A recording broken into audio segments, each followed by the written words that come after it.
Hi everyone, my name is Sophie. Like she said, I'm a senior at Downtown STEM Academy in Chester County, and I'm also the executive director of a 501c3 nonprofit organization called Let's Make the World a Better Place.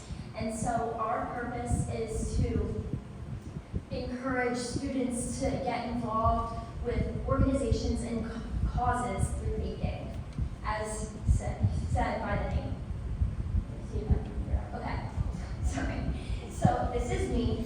Let's Bake the World has 3 essential pillars to what we do.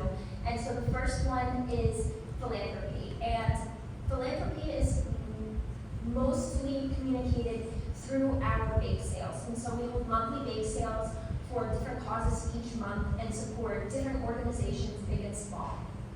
I'm sure a lot of you have heard of the organizations that we've supported, whether you're from Chester County or whether you're just, some of them are just world organizations, and so a few of them are the Home of the Sparrow in Chester County, which is a women's shelter, UNICEF, which is for the world, like I said. So a lot of different causes, and we've been able to donate over $17,000 to 25 different organizations. And each of these big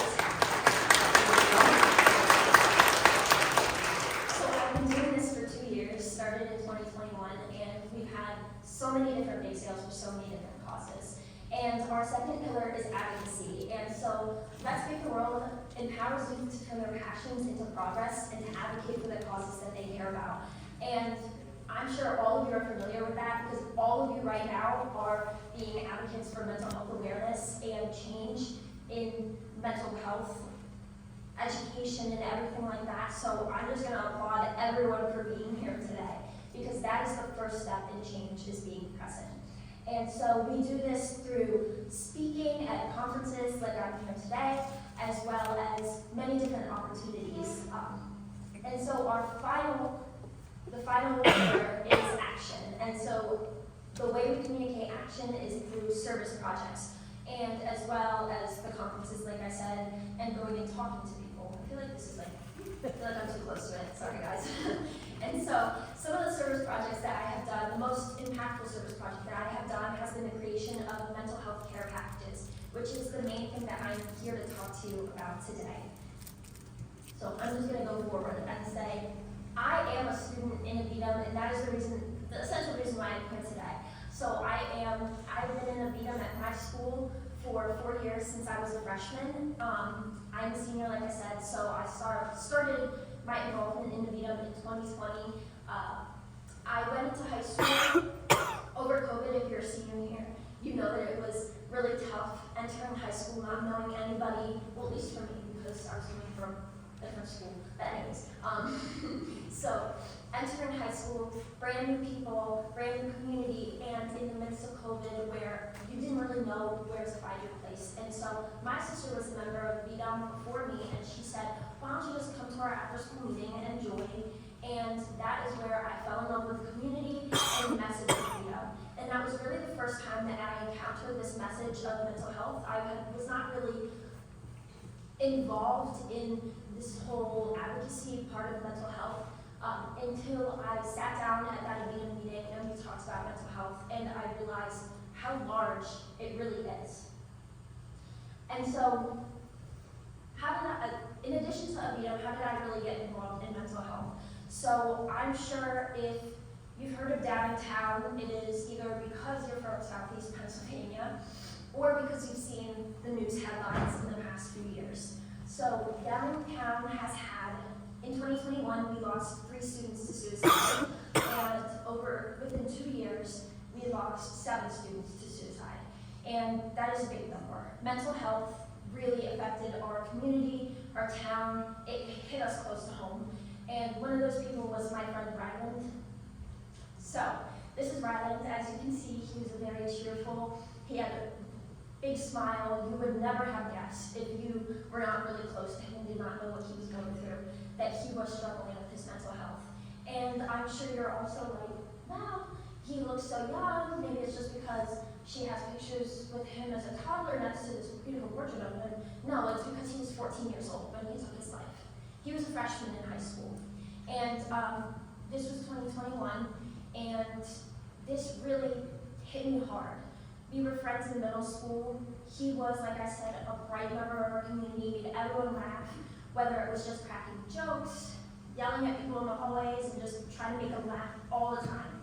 And it really hit our community hard, and I wanted to be able to, I was grieving, and at the same time, I'm a go-getter, and I wanted to be able to help.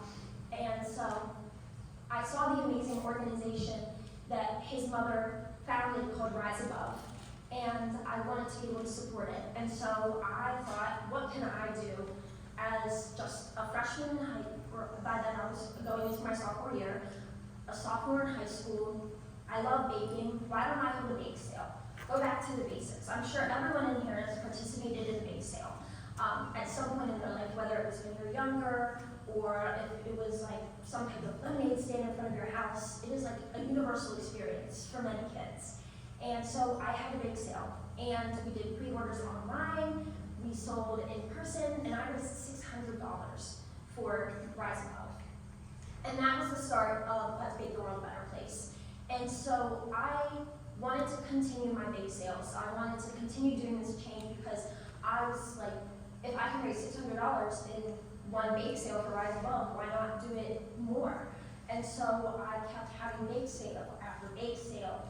And it got to the point where I had raised, now I've raised $17,000, but at this point, I had raised about $7,000 through all of these amazing baked goods you can see here. It's making me a little bit hungry just looking at this picture. It always makes me hungry scrolling through our Instagram and seeing all the baked goods.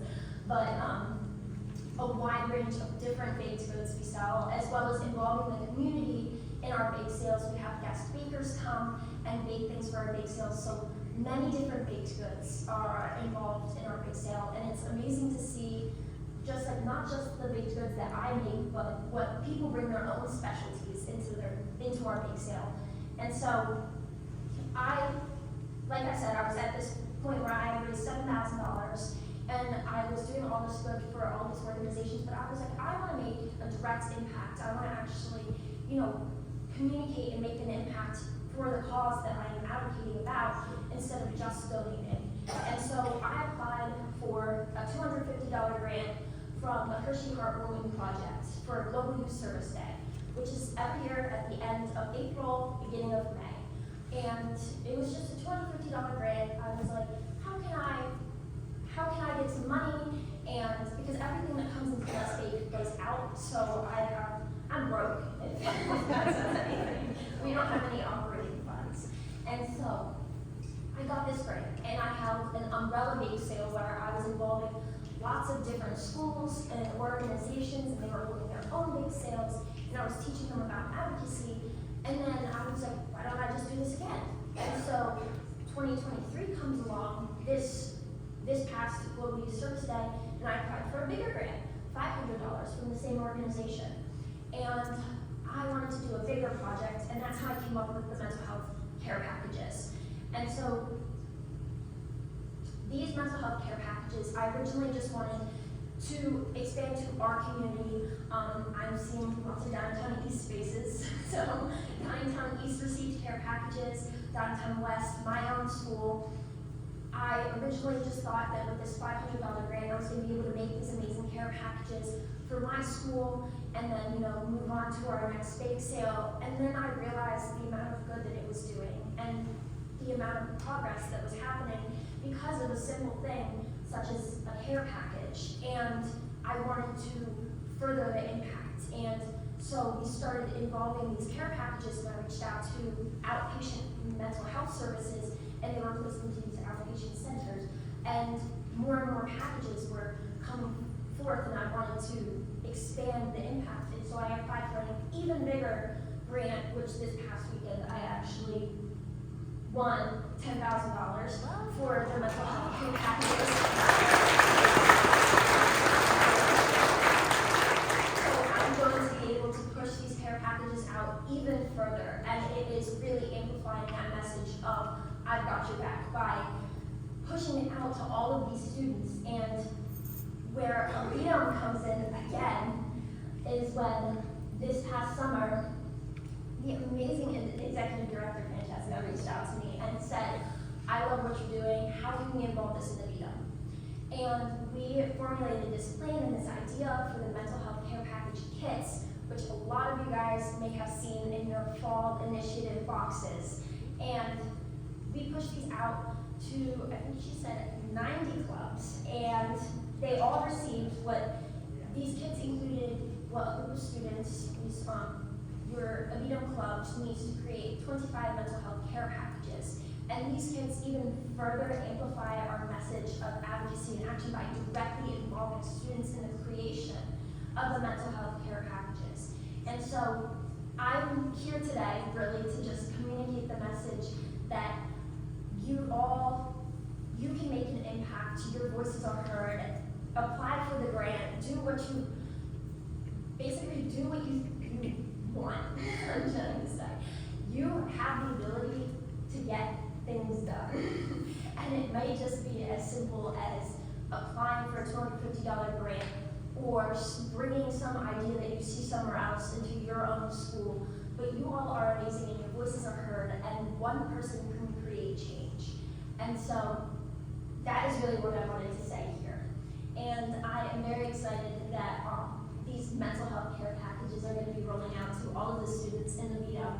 And yes, so everyone enjoy the conference. Thank you for being here, and thank you for participating in all of this and being the amazing people that you are here today.